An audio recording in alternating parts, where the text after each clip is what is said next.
Atos dos Apóstolos, capítulo 1. O propósito de Deus para a sua Igreja. A Igreja é um instrumento apontado por Deus para a salvação dos homens. Foi organizada para servir e sua missão é levar o Evangelho ao mundo. Desde o princípio tem sido o plano de Deus que, através de sua Igreja, seja refletida para o mundo sua plenitude e suficiência. Aos membros da Igreja, a quem ele chamou das trevas para sua maravilhosa luz, compete manifestar sua glória. A Igreja é a depositária das riquezas da graça de Cristo, e pela Igreja será, a seu tempo, manifesta mesmo aos principados e potestades nos céus, a final e ampla demonstração do amor de Deus. Muitas e maravilhosas são as promessas citadas nas Escrituras com respeito à Igreja. Porque a minha casa será chamada casa de oração para todos os povos. Isaías capítulo 56, verso 7. E a elas e aos lugares ao redor do meu outeiro eu porei por bênção. E farei descer a chuva a seu tempo, chuvas de bênção serão. E lhes levantarei uma plantação de renome, e nunca mais serão consumidas pela fome na terra. Nem mais levarão sobre si o opróbrio dos gentios. Saberão, porém, que eu, o Senhor seu Deus, estou com elas, e que elas são meu povo, a casa de Israel, diz o Senhor Jeová. Vós, pois, ó ovelhas minhas, ovelhas do meu pasto, homens sois, mas eu sou vosso Deus, diz o Senhor Jeová. Ezequiel capítulo 34, verso 26 e versos 29 a 31. Vós sois as minhas testemunhas, diz o Senhor, e o meu servo a quem escolhi, para que o saibais, e me creais, e entendais que eu sou o mesmo, e que antes de mim Deus nenhum se formou, e depois de mim nenhum haverá. Eu sou o Senhor, e fora de mim não há Salvador. Eu anunciei, e eu salvei, e eu o fiz ouvir, e Deus estranho não houve entre vós, pois vós sois as minhas testemunhas, diz o Senhor. Eu sou Deus. Isaías capítulo 43, versos 10 a 12. Eu, o Senhor, te chamei em justiça, e te tomarei pela mão e te guardarei, e te darei por conserto do povo, e para a luz dos gentios, para abrir os olhos dos cegos, para tirar da prisão os presos, e do cárcere os que jazem em trevas. Isaías capítulo 42, versos 6 e 7. No tempo favorável te ouvi, e no dia da salvação te ajudei, e te guardarei, e te darei por conserto do povo, para restaurares a terra, e lhes dares em herança as herdades assoladas, para dizeres aos presos: saí, e aos que estão em trevas, aparecei. Eles pastarão nos caminhos, e em todos os lugares altos terão seu pasto.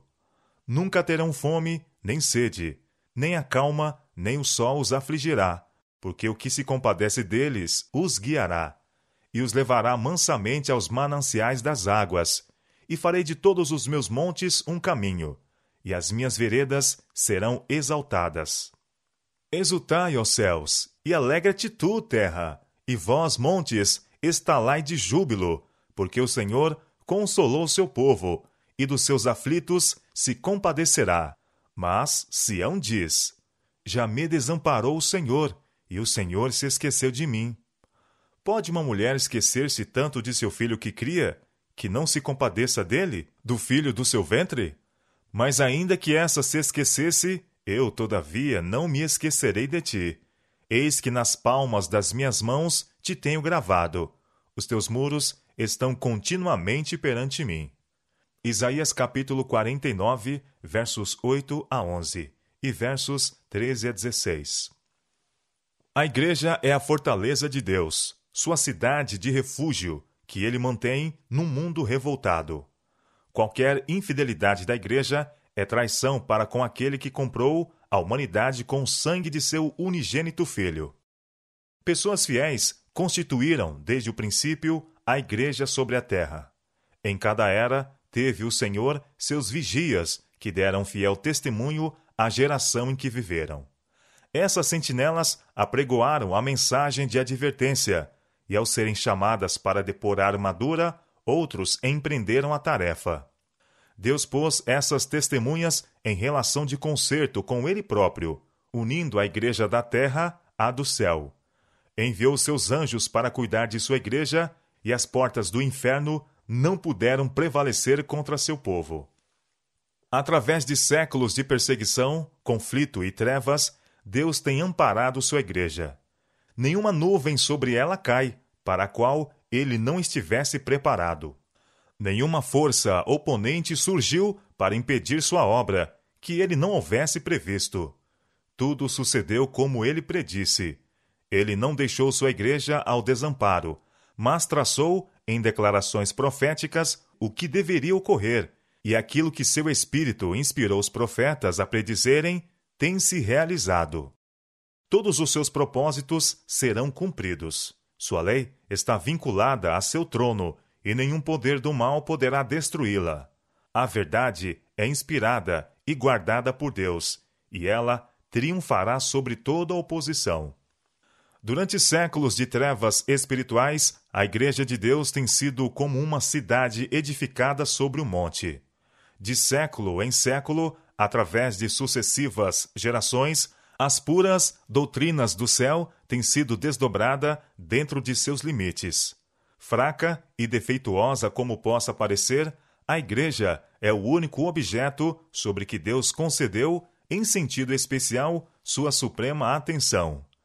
É o cenário de sua graça, na qual se deleita em revelar seu poder de transformar corações. A que, perguntava Cristo, assemelharemos o reino de Deus? Ou com que parábola o representaremos? Marcos, capítulo 4, verso 30. Ele não podia empregar os reinos do mundo como uma ilustração. Na sociedade, nada achou com que o pudesse comparar. Os reinos da terra se regem pela supremacia do poder físico. Mas no reino de Cristo não existe arma carnal nem instrumento de coerção. Esse reino deve erguer e enobrecer a humanidade. A Igreja de Deus é o recinto de vida santa, plena de variados dons e dotada com o Espírito Santo. Os membros devem encontrar sua felicidade na felicidade daqueles a quem ajudam e abençoam. Maravilhosa é a obra que o Senhor se propõe realizar por intermédio de sua Igreja, a fim de que seu nome seja glorificado. Um quadro dessa obra é dado na visão que teve Ezequiel do rio de águas purificadoras.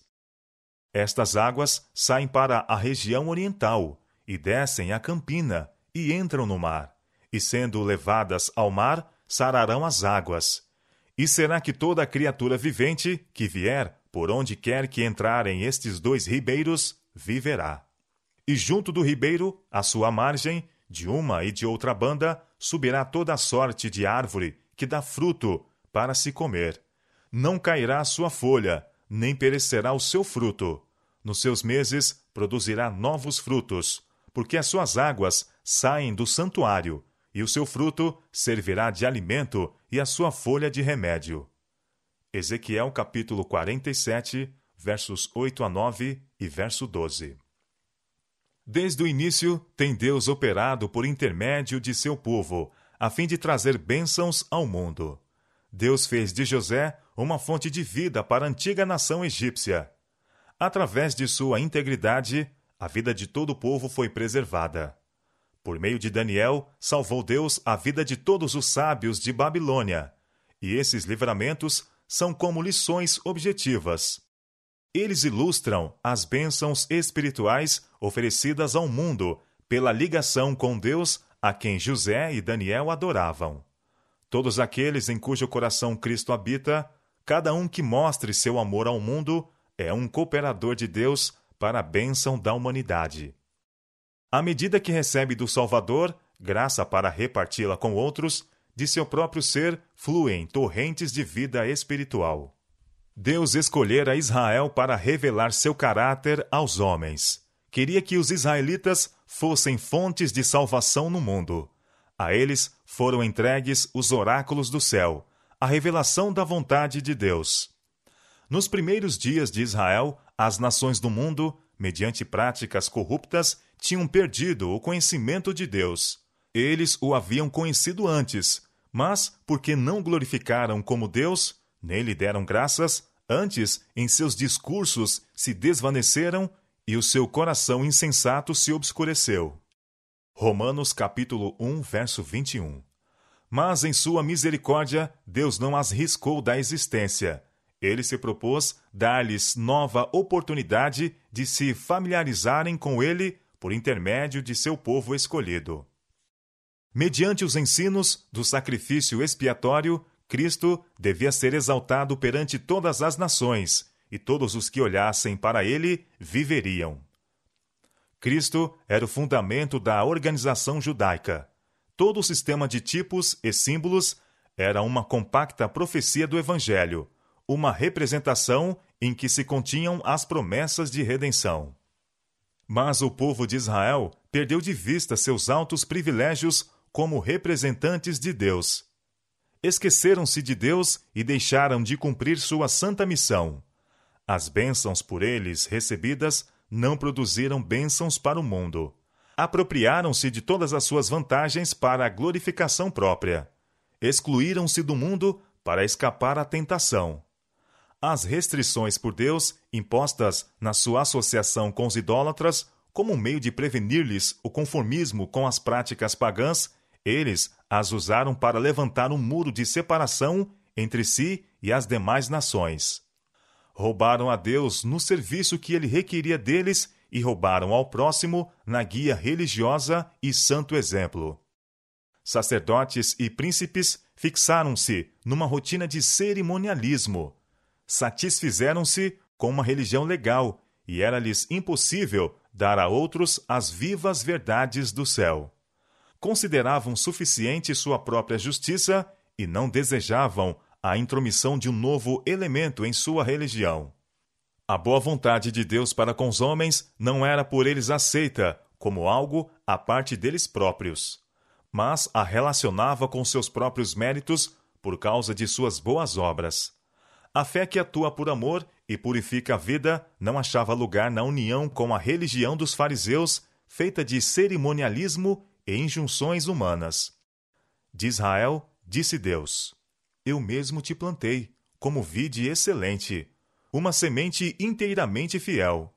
Como, pois, te tornaste para mim uma planta degenerada, de vide estranha? Jeremias capítulo 2, verso 21. Israel é uma vide frondosa, dá fruto para si mesmo. Oséias capítulo 10, verso 1. Agora, pois, ó moradores de Jerusalém, e homens de Judá, julgai, vos peço, entre mim e a minha vinha. Que mais se podia fazer à minha vinha, que eu lhe não tenha feito? E como, esperando eu que desse uvas, veio a produzir uvas bravas? Agora, pois, vos farei saber o que eu hei de fazer à minha vinha. Tirarei a sua sebe, para que sirva de pasto. Derribarei a sua parede, para que seja pisada, e a tornarei em deserto. Não será podada nem cavada, mas crescerão nela sarças e espinheiros.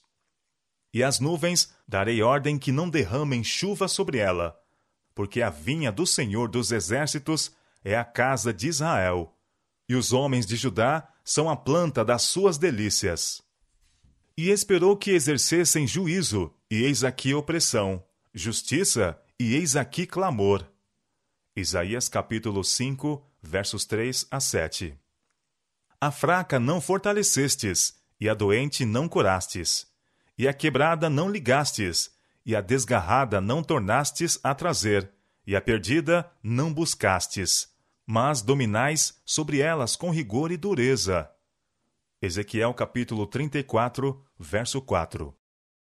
Os líderes judeus imaginavam-se demasiado sábios para necessitar de instrução, demasiado justos para necessitar de salvação, e demasiado honrados para necessitar da honra que vem de Cristo. O Salvador afastou-se deles para outorgar a outros os privilégios de que tinham abusado e a obra que haviam negligenciado. A glória de Deus tinha de ser revelada e sua palavra confirmada. O reino de Cristo tinha de ser estabelecido no mundo. A salvação de Deus tinha que se tornar conhecida nas cidades do deserto, e os discípulos foram chamados para fazer a obra que os líderes judaicos deixaram de fazer.